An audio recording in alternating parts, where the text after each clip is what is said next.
అదృశ్యమైన నీడ భాగం 2.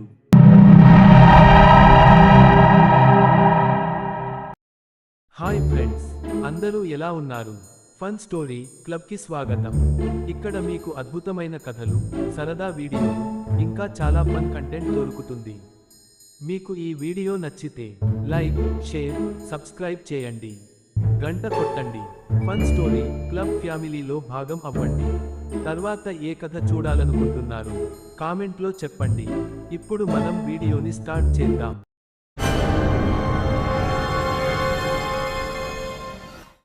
కృష్ణాపురం గ్రామంలోని ఫ్లాట్ నెం 22 గురించి అప్పటి నుండే చెడ్డ పేరుంది.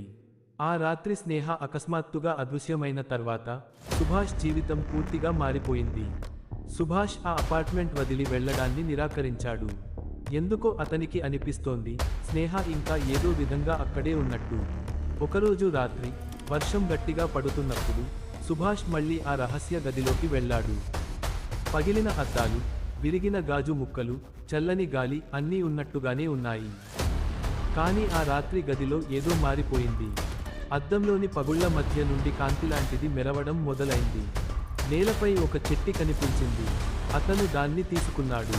నేను ఇక్కడనే ఉన్నాను, నన్ను బయటకు తీసేం, సునీత అని రాసి ఉంది. సుభాష్ భయంతో అద్దం వైపునకు చూశాడు. ఒక్కసారిగా గది మొత్తం కంపించింది. అద్దాలన్నీ ఒకదానితో ఒకటి ఢీకొంటున్నట్లు శబ్దం. చల్లని గాలి హాలులోంచి గదిలోకి దూసుకువచ్చింది. ఆ గాల్లోనే ఒక గళం వినిపించింది. నీ భార్య నా లోపల చిక్కుకుంది. ఆమెను రక్షించాలంటే నా కథ తెలుసుకోవాలి. అదే గళం సునీతది. ఒక క్షణం అన్నీ చీకటయ్యాయి. గోడలు కదిలినట్టు అనిపించాయి.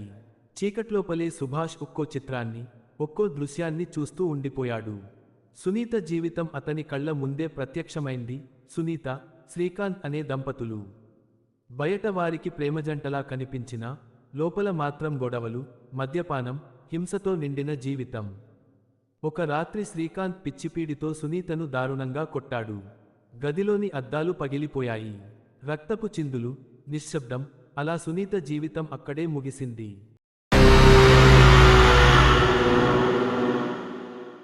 అది చూసిన సుభాష్ కళ్లలో నీళ్లు వచ్చాయి. కాని ఇంకా భయం పూర్తిగా మొదలవలేదు. గదిలోని నేల ఒక్కసారిగా కదిలింది.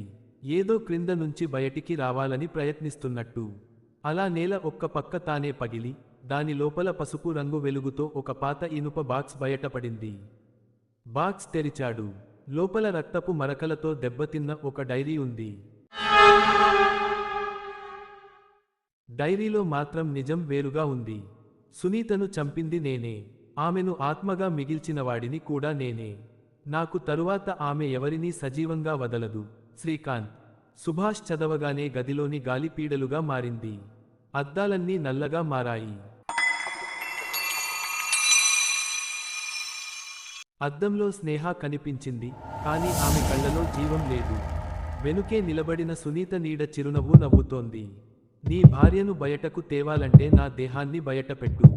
అంతే నా ఆత్మకు శాంతి లభిస్తుంది. అంతే నేల మరలా కంపించింది. గదిలో ఒక మూలగోడ నెమ్మదిగా తెరుచుకుంది. చేతిలో ఒక లోహపు బంగిలు. అది సునీతదేనని సుభాష్ వెంటనే గ్రహించాడు. దాని వెంటనే అద్దంలో చిక్కుకున్న స్నేహ నెమ్మదిగా బయటకు వచ్చింది.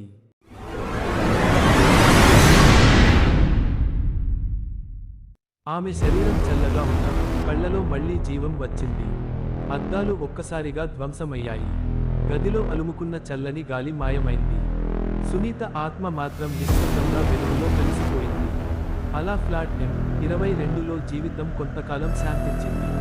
కానీ కథ ఇక్కడితో ముగియలేదు. ఒక నెల తరువాత ఆ ఫ్లాట్ని మూసివేయాలని నిర్ణయించింది. అందరూ దీన్ని భద్రత కోసం మంచిదేనని అనుకున్నారు. కానీ కూల్చే రోజు అది పూర్ణచంద్రుని రాత్రి. పని మొదలైన కొద్ది నిమిషాలకే ఫ్లాట్ నెం 22 తలుపు పాత శబ్దంతో మళ్లీ తడలింది. టక్ టక్ టక్. పని చేస్తున్న వాళ్ళు వెనక్కి తగ్గారు. లోపల నుంచి మళ్ళీ ఓ మహిళ అడుగుతుంది. ఇంకా ఒక ఆత్మ, ఇంకా న్యాయం కావాలి. వారి వెన్నులో చలి పరిగెత్తింది. ఎవరూ ఆ తలుపు వైపు చూడడానికి కూడా ధైర్యం చేయలేదు. అలా ఫ్లాట్ నెంబర్ 22లో మరో కొత్త నీడ అరుస్తూ ఆగింది. అదే అదృశ్యమైన నీడ.